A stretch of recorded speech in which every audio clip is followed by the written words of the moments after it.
Hello tout le monde, on se retrouve aujourd'hui pour un tuto en partenariat avec le site Perl & Co qui m'a mis au défi de reproduire un porte-terrarium en fil aluminium et une déco pour aller dans le terrarium, et j'ai décidé de réaliser des plantes grasses avec quelques petits rochers.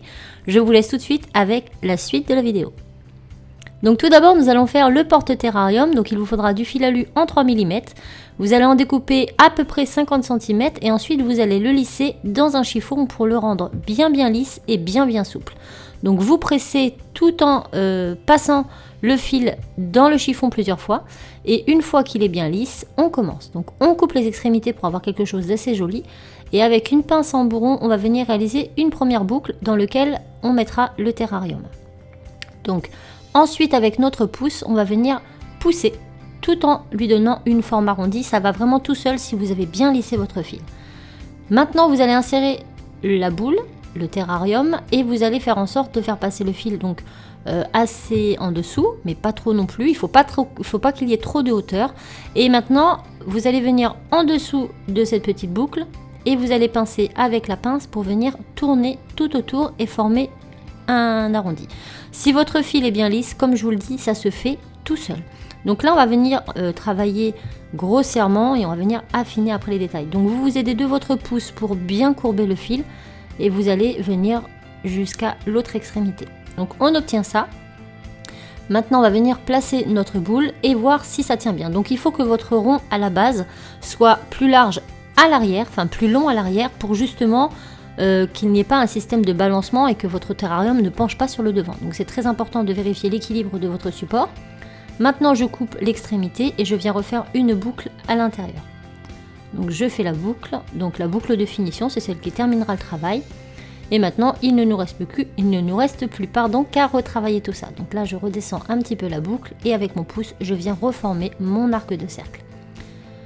Voilà ce que ça nous donne. Donc maintenant je replace encore ma boule et je vérifie la stabilité. Donc là on voit que ça bouge un petit peu. Donc je vais venir retravailler tout ça avec les doigts. Il faut vraiment que votre support à la base soit très plat. Donc on n'hésite pas à le reprendre et à retordre si nécessaire pour que ce soit bien plat. Donc là je réajuste. Ça bouge encore un peu. Je réajuste et ça bouge plus. Mon support est terminé, je le place de côté et maintenant on va s'intéresser à cet intérieur. Donc là j'ai pris de la sculpée pour changer un petit peu, mais vous prenez n'importe quelle pâte polymère. Ici c'est le gris Dino, le gris Rhino je crois, mais je vous remettrai toutes les références du matériel en partie plus information. Donc je fais une boule de ce gris verdâtre un petit peu, je l'aplatis pour faire un tapis que je vais mettre au fond. Là, je prends la polymère liquide de chez Sculpé, donc c'est comme la Fimoliti liquide sauf que c'est une autre marque. Je la mets au fond et je viens poser mon petit tapis. Maintenant que mon tapis est posé, je vais venir le texturer donc avec un cure-dent ou une aiguille et je fais en sorte de bien texturer les bords pour qu'ils soient bien fondus contre le verre. Donc je vais gratter toute ma matière comme ça. Donc d'abord je fais des petits trous puis après je gratte pour donner ce résultat. Donc là on a un joli petit tapis. Maintenant on va venir lui donner un petit peu de couleur. Donc pour cela je prends un brun foncé. Vous pouvez rajouter des petites touches de vert si vous le souhaitez. Moi j'ai décidé de rester sur cette couleur et je vais venir en mettre aléatoirement sur quelques endroits pour donner un petit peu de couleur à mon fond. Donc là je voulais représenter un petit peu un gravier, un petit terreau décoratif. Donc je tapote partout jusqu'à ce que j'obtienne la couleur de mon choix.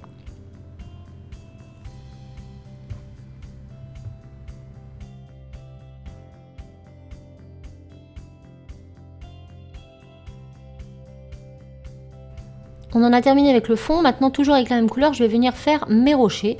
Donc là, je vais venir couper de la pâte et je ne vais pas faire de boule. Je vais tout simplement écraser la pâte dans mes doigts tout en la tournant pour lui donner ce genre de forme. Donc c'est vraiment très grossier. Ne vous embêtez pas à faire un détail puisque c'est un rocher. Ensuite, on va marquer un petit peu avec la lame. Donc soit vous marquez comme ça en passant la lame dessus, soit vous découpez, vous coupez des tranches tout simplement pour donner un aspect plus pierre. Maintenant vous prenez votre brosse à dents et vous allez texturer en insistant bien sur les bords pour que ceux-ci ne soient pas trop net, et avec un petit pic on peut réaliser quelques petits trous ici et là pour donner de la texture à notre pierre. Maintenant je passe à la pastel sec grise et je viens tout colorer de façon à faire ressortir tous les détails de mon rocher.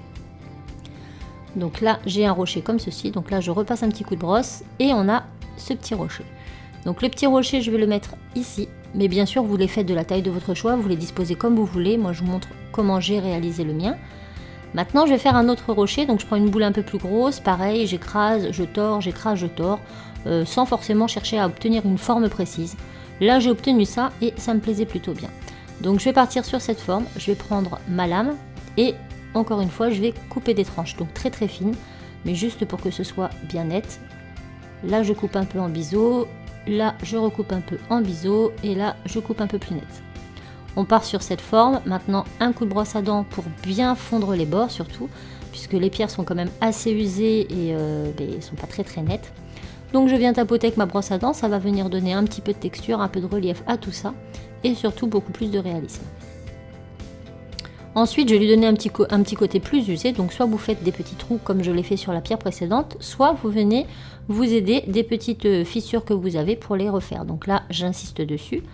Et ensuite, avec un petit outil pointu, je viens piquer. Donc je fais plein de petits trous, je gratte, je détexture de façon à donner un petit côté usé à ma pierre. Ici, j'en ai une autre, donc je vais faire pareil. Et ça va tout de suite lui donner un côté beaucoup plus réaliste, beaucoup plus usé et c'est ce qu'on recherche. Donc je la travaille comme ceci. Une fois qu'elle est faite, la pastel sec va venir faire le reste. Donc hop, un coup de pastel sec partout et vous allez voir que les détails vont ressortir grâce à ça et qu'on va vraiment avoir un effet super sympa après. Donc hop, je pastel de partout et ensuite je viendrai coller ma pierre dans mon support, toujours à l'aide de la polymère liquide.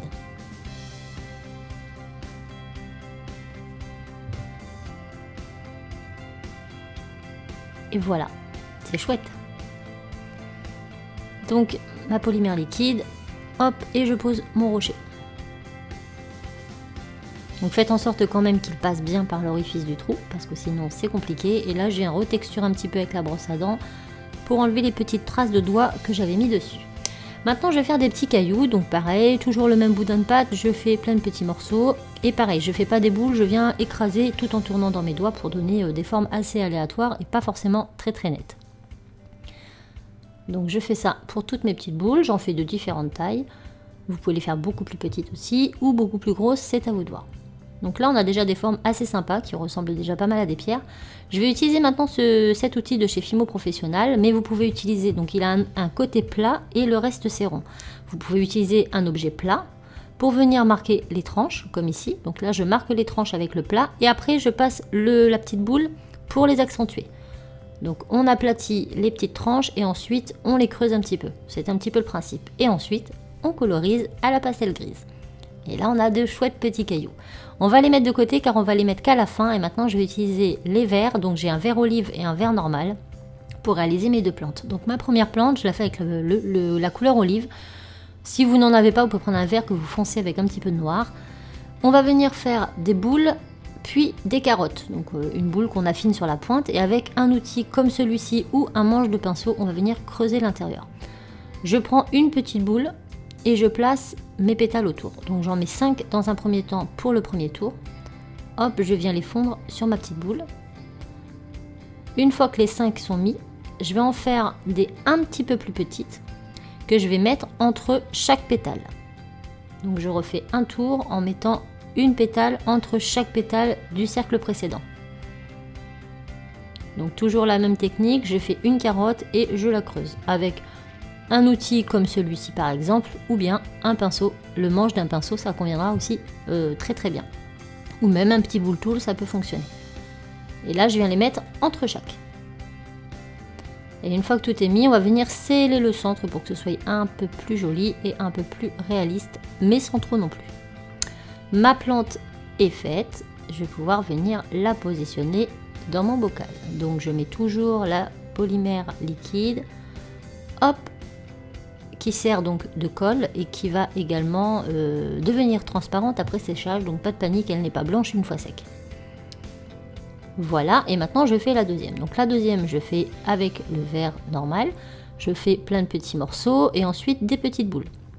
Ces petites boules, une fois qu'elles seront faites, je vais venir les aplatir avec un objet. Donc là j'ai pris le rouleau, mais je ne roule pas, je viens juste taper dessus pour les aplatir. Donc je fais ça pour tous. Ensuite, je viens fondre les bords avec le doigt. Il ne nous restera plus qu'à confectionner notre plante. Donc j'en prends un que je pose sur l'autre, puis un autre, donc là on en a 3, un quatrième, un cinquième. Ensuite je prends le premier et je passe sur le cinquième, comme ceci. Et maintenant les 3 autres, je les place au-dessus en les mettant toujours les uns sur les autres. Donc là c'est vraiment très très simple. Une fois que c'est terminé, on prend un petit dotting tool et on vient creuser le centre. Et maintenant on va venir colorer un petit peu tout ça pour donner un peu plus de peps et de réalité. Donc pour cela je vais prendre du violet assez foncé et je vais venir pour cette fleur-ci colorer le bout de mes pétales. Ou de mes feuilles plutôt, puisque là il s'agit de feuilles. Donc je viens colorer en violet le bout de mes feuilles et le centre de ma plante. Donc on part un petit peu en dégradé en insistant bien sur les bords et en dégradant légèrement sur le centre. Et voilà ce qui donne un peu mieux. Et pour ma grosse plante, j'ai décidé de faire la même chose avec le violet, mais cette fois-ci de l'intérieur des feuilles. Et pas, donc j'ai principalement fait celle du dessus parce que celle du dessous on ne les voit pas. Et j'ai colorisé tout l'intérieur en dégradant vers l'extérieur. Maintenant je pose ma dernière petite plante. Il ne vous reste plus qu'à poser tous les petits cailloux et à mettre votre terrarium au four en suivant les indications du fabricant. Ici pour la sculpter, 15 à 30 minutes à 130 degrés. Et c'est tout. Voilà, vous n'avez plus qu'à mettre votre globe sur votre support et voilà le résultat. Donc j'espère vraiment qu'il vous plaira. N'hésitez pas à consulter la barre info pour les outils que j'ai utilisés. Moi je vous fais tout plein de bisous et je vous dis à très vite dans un autre tuto. Ciao!